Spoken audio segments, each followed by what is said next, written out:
इस अवसर पर मैं उन 36 मासूमों को, भारत माँ के लालों को, जिनकी पहलगाम में धर्म पूछकर निर्मम हत्या की गई, उनको भी याद करती हूँ और श्रद्धांजलि देती हूँ।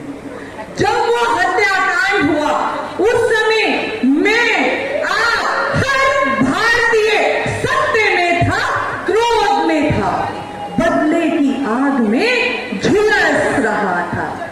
उस समय भारत माँ ने भी आवाज दी कि उठो, जीत कर दिखा दो उनको जो तुम्हारी हार का इंतजार कर रहे हैं।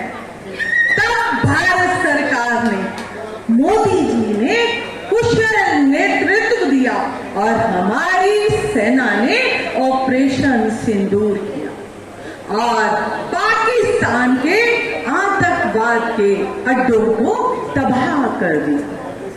और उसके बाद ऑपरेशन महादेव, मैं उस दिन के कई आतंकवादियों को, जिसमें उन्होंने खत्म किया ऑपरेशन महादेव में, अभी भी कुछ बाकी है और हमारी सेना की गोलियों पर उनका भी नाम लिखा हुआ है।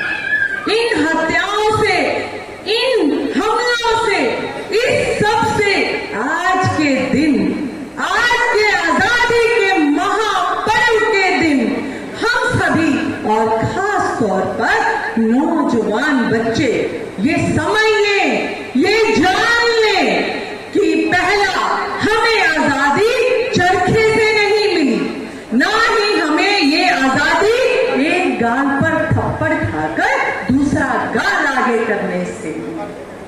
लाखों बलिदानियों ने अपने प्राण दिए, गर्दनें कटवाई, फांसी चढ़े, गोलियां खाई, हंटर खाए, लाठियां खाई और खून से होली खेली, तब जाकर हमें मुगलों और अंग्रेजों से आजादी मिली।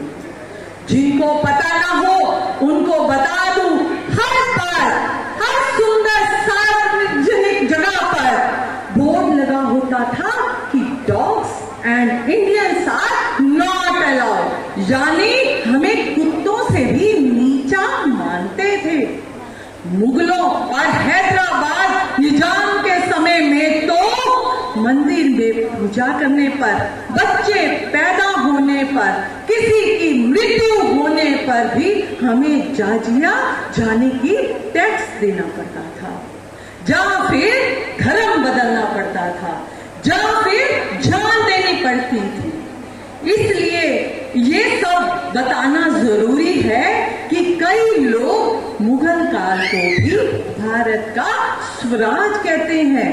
उनसे पूछिए कि अगर वह स्वराज था तो शिवाजी किससे लड़े, शंभूजी राजे किससे लड़े, राणा प्रताप जी किससे लड़े, क्यों सिख गुरुओं के बलिदान हुए। दूसरा, मैं आर्य समाज से जुड़ी हूँ और हमें ये बताया जाता है कि हमें किसी भी प्रकार से, किसी भी पाखंड में नहीं बसना चाहिए।